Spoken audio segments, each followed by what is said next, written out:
Good morning everybody. I do hope you're keeping well. As you can see, I had a rather extreme haircut just so I can keep away from the hairdressers during this social isolation period. But apart from that, everything is okay, and here I am working from home as all of you are too. Well, I wanted to share with you today a little about remote learning and how we're all working with our classes online. There is understandably some confusion in the community about what this means and why we're doing it the way we are. To help explain, I wish to give a little context to you first. I'm in daily conversation with friends and colleagues in different schools. More formally, I'm in daily conversation with all of the ASAMEX schools. Also, as part of the Association for the Advancement of International Education, I'm honoured to be sharing a weekly conference call with the heads of 75 international schools from around the world. They're in China, Indonesia, Singapore, Japan, Italy, in Milan, Guatemala, even here in Monterrey, all over the world. And the discussion is simply on one topic. How do we cope with this lockdown situation, and how do we continue to provide the best education possible for all of our children? I wish to be frank with you. This is a world crisis on many levels. It's on a health level, it's socially, obviously it's economic, and I think that's going to get a lot worse. But the level a lot of people are forgetting is the level of education. I think that when this is all over, we won't be going back to how we did things before. I think somehow we're going to be moving forward to some kind of a mix from where we were before, blended with everything we're learning today. But anyway, that's my prediction, and it's not the point of this conversation today. But all of these schools we're talking with, and so many more around the world, are all working to find the best way to teach remotely. And some of this just seems so simple. Put a teacher in front of the kids for 6 hours in online live classes, and they will be quiet and everybody will be learning. And that's the end of the problem. Well, it seems from the experience gained so far from around the world that is actually what doesn't happen. Some schools have tried it, and those that did, of those, most have now quit or are thinking of doing so. You see, for children to learn, they need to be engaged, not just quiet. Engagement requires interest, and as we all know, children have short attention spans. A teacher in a classroom is interacting with students, and a class hour has lots of moments of distractions. The teacher walks around, they call the list, they ask a child to be quiet, they ask somebody else what they're doing, the children talk to each other, the children get distracted, the teacher gets distracted. There's a lot of things happening in the room, and the teacher's moving around continually.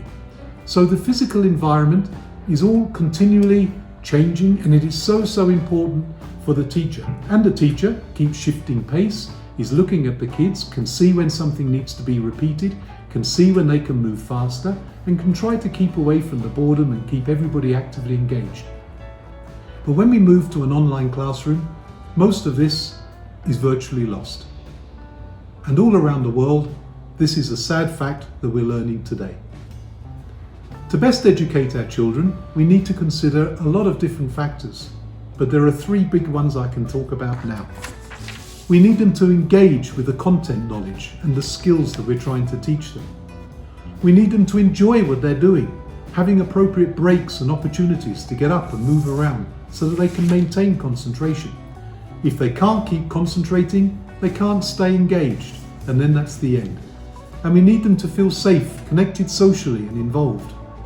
We've lost the safety of the physical school, where they could be away from the family all day. That may sound hard, but a school is a place where our psychologists and teachers are looking for the kids that are feeling sad, looking for those that are looking lonely, and for those with something to share or they're upset about. We're always trying to help them. And now, when they're at home, we can't see that. And it's not always possible for the families to understand that either. Many children don't want to share that with their families. The world-leading international schools are working flat out to determine the best mix of everything to provide this right environment. And what they're coming up with, I wish to share with you today. Remote learning needs a good mix. It needs a mix of synchronous learning, which simply means online and live classes in front of a teacher, And it needs asynchronous work, which means offline or not connected in real time. This is where they can learn without a teacher online, but probably they're learning with recorded messages, recorded videos, stuff like that, stuff like Khan Academy that we've all heard about. But our teachers can create their own subjects for that. And also they need more traditional assignments, things we would normally think of as homework, writing essays, doing small projects with their friends, stuff like that. And this is what we're working on, trying to get these ideas blended together. The best plans suggest a few days at the beginning where students and teachers get used to their new environments, and teachers plan and ensure that the technology works. Then, after a couple of days, there's an introduction to all of this, and it builds up with more work. The most online and live classes that we've heard of as being successful in other schools are about 3 to 4 hours per day. But normally, and most usually, and as an average, the most effective in most schools seem to be about 2 hours per day. So we're learning just like everybody else at the moment. We're finding our kids may be more tech savvy than we expected, and that's good. They already use Google Classrooms, so do all of our teachers, and this is also helping. Imagine what it's like for schools right now that have no kind of a technology platform. We're miles ahead of them. So this week, we've been following the recommendations from around the world. From day one, our first day of lockdown, right through to this Friday, today, we've been following that plan. It was all worked out, it was all decided, and that's what we were doing. Now, for next week, starting on Monday and through to the following Friday when we break for the Easter vacation, we're going to step up the number of online classes. We're going to see what impact that has. Then, when we come back, we're going to have a much clearer picture as to what we need to do. We're going to be able to compare the less live classes with the work online, where students are accommodating themselves to their new life, and we can compare that with a more rigorous program. And then looking at the two, hopefully we can come up with a balance that is suitable for our students and our community. Now, I know all of this is frustrating. I know that this situation is a major challenge for all of the families. And I can only suggest that as families, we need to consider this our new reality for the immediate future.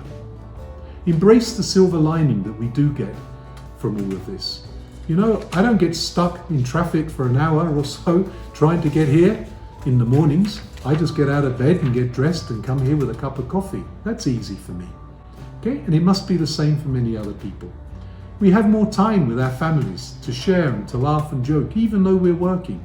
And we've got time during the day, even when we're really busy, to share a smile with our children and with our loved ones. And surely those things are so valuable to us. To get through what we need to do, we need some more family time to make these plans.